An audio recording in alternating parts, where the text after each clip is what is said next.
사기 논란에 휘말렸던 이른바 겜코 사건을 놓고 광주시장과 시의원 간의 설전이 오갔습니다. 사기극이라는 주장과 편견에 사로잡힌 일방적인 몰아붙이기라는 주장이 맞섰습니다. 근로정신대 할머니들이 법정 투쟁을 도와온 일본 나고야 시민단체 대표를 만났습니다. 이 시민단체 대표는 언젠가 일본 정부와 미쓰비시가 진심으로 사과할 날이 올 거라고 말했습니다. 목포의 상가 밀집 지역에서 불이 나 상가 8곳을 태웠습니다. 난로가 화근이었던 것으로 보입니다. 환자를 허위로 입원시키고 치료비를 과다 청구해온 한방 병원장이 구속됐습니다. 보험금과 요양급여를 가로챈 환자 300여 명도 경찰 조사를 받고 있습니다. 여러분 안녕하십니까? 광주 MBC 뉴스데스크입니다. 요즘 광주시가 가장 예민하게 반응하고 있는 게 바로 겜코 사업인데 이걸 놓고 강훈태 시장과 시의원이 오늘 의회에서 설전을 벌였습니다. 최근 시민단체가 검찰에 추가 고발한 사안을 놓고 양측의 격앙된 발언이 오갔습니다. 첫 소식 정용욱 기자입니다. 광주시 의회 본회의에서 긴급 현안 질의를 자청한 홍인하 의원은 겜코 사업이 알고도 당한 사기였다고 주장했습니다. 검찰 수사 기록을 보면 미국 측 파트너가 기술력이 없다는 사실을 수차례 보고받고도 강훈태 광주시장이 돈을 보냈다는 겁니다. 2011년 4월에 보고를 했었고요. 또 브리튼니가 역시 2011년 4월 19일 날 보고를 했었었고. 강 시장은 기술력이 없는지 알고도 송금할 사람이 누가 있겠냐고 맞받았습니다. 그것은 논리 궤변이고요. 사기인 줄 알면서 사기를 누가 당하겠습니까? 사기극인 줄 정말 몰랐느냐. 일방적인 주장이다. 궤변이다. 답답하다 등 양측의 격앙된 설전은 한동안 계속됐습니다. 시장님이 계속 부인을 그렇게 하시니까. 뭘 부인해요? 사실을 얘기하고 있는데요. 일들을 진행시켰다라고 하는 것에 유감을 표하는 것입니다. 저는 그 말에 동의할 수 없습니다. 홍 의원은 3D 변환 소프트웨어를 구입하는 과정에서 현금 3,850만 원이 수상하게 거래됐다며 리베이트 의혹도 추가로 제기했지만 광주시는 즉답을 피했습니다. 1년 만에 다시 불거진 겜코 사업 논란에 시장과 의원 사이의 신경전은 불꽃이 튀었고 결국 의장이 제지에 나서 급한 불을 껐습니다. MBC 뉴스 정용욱입니다. 요즘 일본의 아베 정권을 보면 참 실망스러운 언행들이 이어지고 있죠. 그런데 근로정신대 할머니들을 돕고 있는 일본인들을 보면 존경스럽다는 생각이 듭니다. 반평생을 바쳐 할머니들을 도운 다카하시 마코토 대표를 만나 할머니들을 돕는 이유가 뭔지를 들었습니다. 일본 나고야에서 김인정 기자입니다. 역사교사였던 다카하시 마코토 씨가 조선인 근로정신대 강제 동원에 대한 한 제1교포의 공연을 본 건 44년 전. 처음 접한 강제 연행 역사에 놀라고 분노한 20대 청년은 10년이 넘는 연구 끝에 미쓰비시에서 강제 동원자 명단을 받아냈습니다. 資料をもらったというのはすごいな。これはハルモニーたちが地震で亡くなったんだ。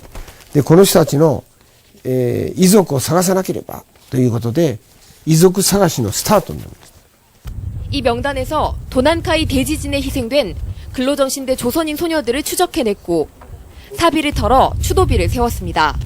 1988년 한국을 찾은 다카하시 씨는 상처 입고 숨어있던 할머니들을 하나하나 찾아내면서부터는 나머지 인생을 소송을 돕는 데 바쳐왔습니다. 本当に何とも言えない悲しみと怒り、天皇陛下のために、死にましょうということまで言えるってことがものすごく教育が徹底されていたと。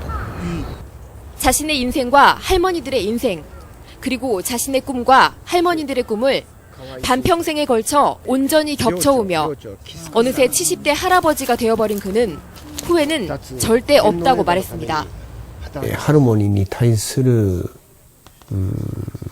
悲しみ、それから日本国政府と三菱に対する怒り、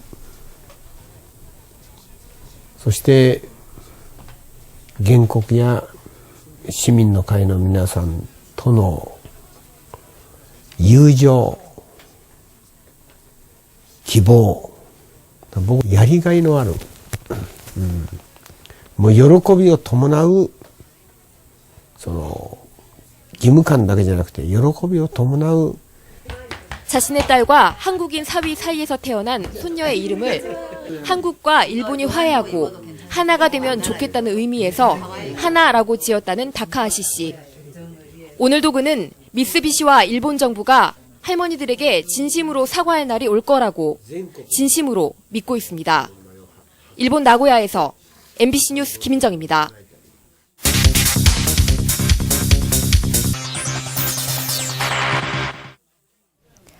노인 요양시설의 인권 침해 연속 보도입니다. 오늘은 노인들이 요양병원에 들어갔다 오히려 병을 얻어오는 현실을 취재했습니다. 자녀들은 노인 학대를 의심하면서도 증거 수단이 없어 답답해하고 있습니다. 현장 속으로 송정근 기자가 취재했습니다.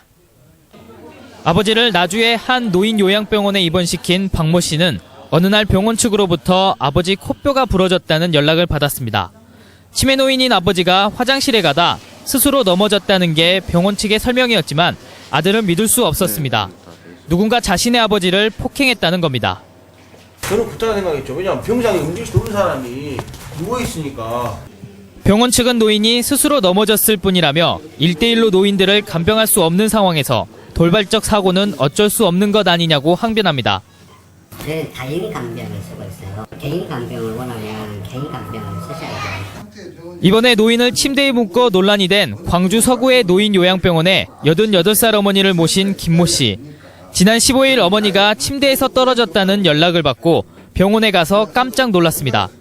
가슴이 아프다는 노인을 병원 측에서 어떤 조치도 없이 소염제만 발라놓고 있었던 겁니다. 엑스레이 기사가 수요일 날 온대요. 그러면 환자가 그럼 수요일까지 기다려야 됩니까? 앰뷸런스 기사도 없다고. 결국 어머니가 갈비뼈 2대가 부러졌다는 사실을 다른 병원에 가서야 알게 됐습니다. 약이나 뭐 주사라도 넣어야지 하고 뭐야 약물길로도 뭐 하는 대로 다 돼버려서. 노인 요양병원에 입원한 노인들이 학대를 당해도 대부분의 병실에 CCTV가 없어 책임 소재를 가리기 힘든 실정입니다. 병원들은 오히려 인권 문제 때문에 병실에 CCTV를 설치할 수 없다는 입장입니다. 병실 그 환자들 인권에 대해서 이야기가 나와가지고 예전에 설치를 했다가 그걸 하지 말라고 해서 안 하고 있죠.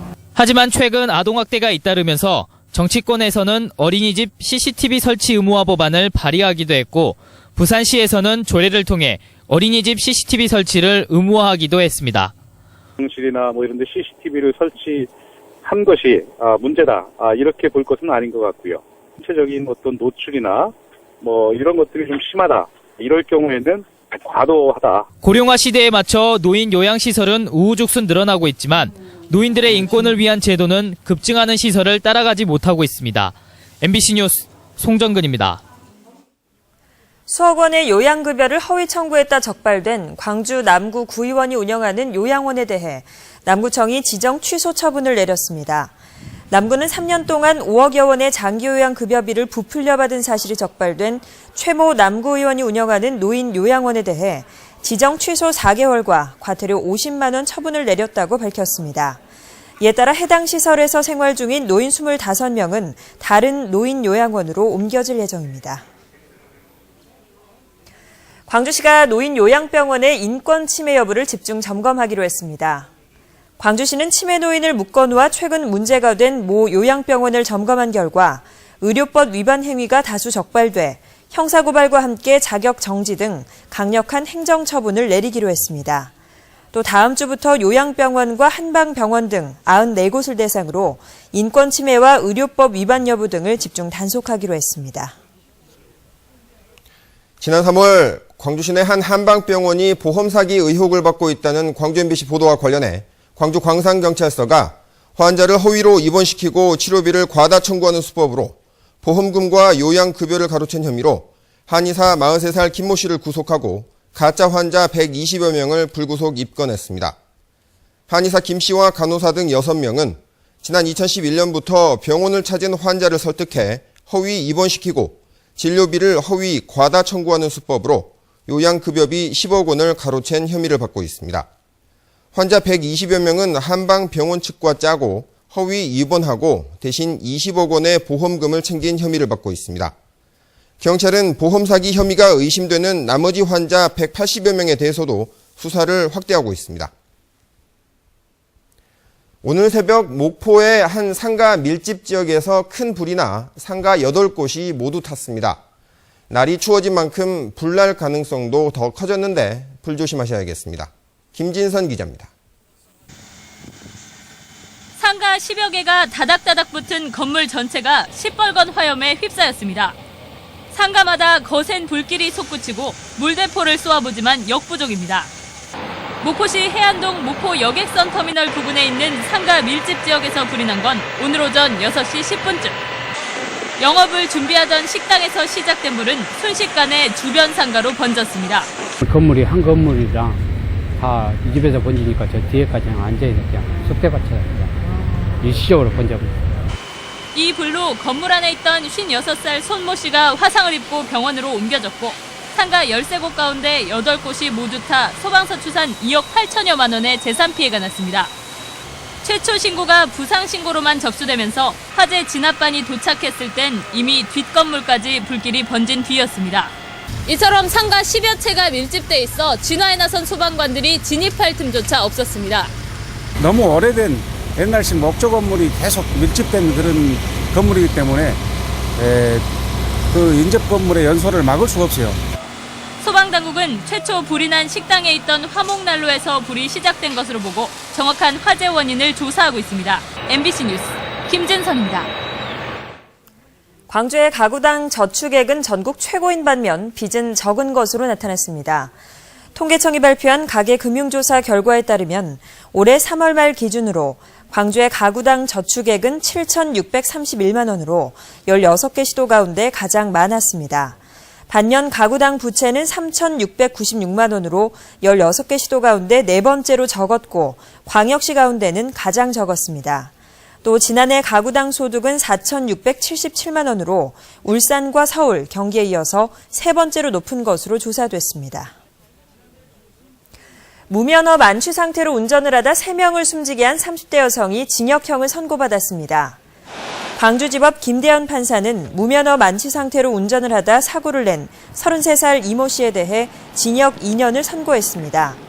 김 판사는 판결문에서 음주운전으로 면허까지 취소된 상태에서 음주운전을 해 3명을 숨지게 하고 2명에게 중상을 입혔다며 이같이 선고했습니다.